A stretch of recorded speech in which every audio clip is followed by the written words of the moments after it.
Could this be the end of the war between Iran, USA, and Israel? Too early to confirm, but one thing we can confirm is that Iran is actually the country that they think it is. Silale mosthina i-USA uTrump horise i-Iran ngento yoba uzochabalalisa bhubhise kwasani yase-Iran after ibhale lanto akayibhalile into yoba a whole civilization will die tonight, which was last night, the 7th of April 2026. Sivuka instead namhlanje nendaba ezithi ngathi baze babe bayavumelana nge-ceasefire, yinto nje into yoba badodobalisa imfazwe okwethubana for about 2 weeks. Phofu ke ingahambi yodwa lo agreement leyo it attachwe zi-demands ezi-about 10 zase-Iran. Hayi kushaya isiginci se-Iran ngaphezu. So yenye yezinto abavumelane ngazo into yoba la Strait of Hormuz izawuvulwa, apho ke kugqitha khona imikhumbi ye-oil.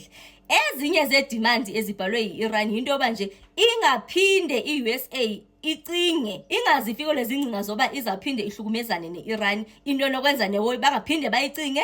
Ingaphezulu ama-primary and secondary sanction, meaning izinto bebezi-impose kubo ngokungathi umzekelo i-sanctions ke into yoba kuthiwe ilizwe lenu alizukwenza 1 2 3, alivumelekanga lenze 1 2 3, into ezinjalo. So all primary and secondary sanctions must be lifted. Enye yezinto mose babhizi badlalela phezu kwenhloko ye-Lebanon, which is elinye lelizwe eliseduze nabo kwelacala. Bathi nje iphele lonto leyo ukuthi i-USA ike yaba nayo even the time bezama ukunegotiate i-resolution, even so kukho ngenelela ke ngoku i-UNSC kukhona apho baye batsho khona i-USA yayenza clear into yoba kwi-negotiations zabo nje neziphi ayikho apho bezawufaka khona i-Lebanon. I-operations zabo, meaning imfazwe abanayo ne-Lebanon ayingeni nje kwi-negotiations zabo, but ke ngoku-Iran idecide ukuyifaka. So nje I decided to attach ezo zinto zabo ezide nabazifunayo abazidemandayo abantu base-Iran. So nazo apho bafethu, salute to Iran.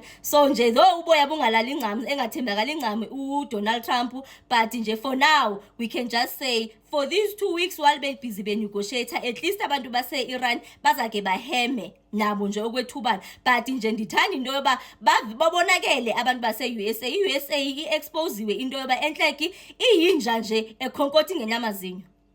So I thought I should give you the heads up about it, into yoba nje halala finally ikhona nje ingqubela phambili. Ingasho ke phofu lonto leyo into phofu enye yezidimandi zabo kule ceasefire yabo ne-Iran idimanda into yoba nje ingabi yi-ceasefire, meaning kungadodobaliswi nje imfazwe okwethutyana iphele enye bangaphinde bayicinga into yoba bangaphinde balwisane ne-Iran kwi-demands zabo abathe bazibhala. So nazo nje ezo demands zabo. So sizabona into yoba phofu waresponda uDonald Trump kuzo into yoba zona ziworkable, bazawubonisana nje apha ekuthethisaneni kwabo. Ikhona ke phofu nenye i-country edlale indimanyana nje as i-mediator apha, ama-Pakistan ibonakale nayo ingenelela izama ukuthethisana nje ngalonto leyo. Phansi ke uba ke phofu neyethu i-president uCyril Ramaphosa bekemane wakhipha nje amagama into yoba so ngathi le mfazwe yabo ingaze ibe iyaphela. So we will hear ke ngoku into yoba kulamalanga alandelayo within these 2 weeks into yoba iyaphela imfazwe okanye abaze babe bayavumelana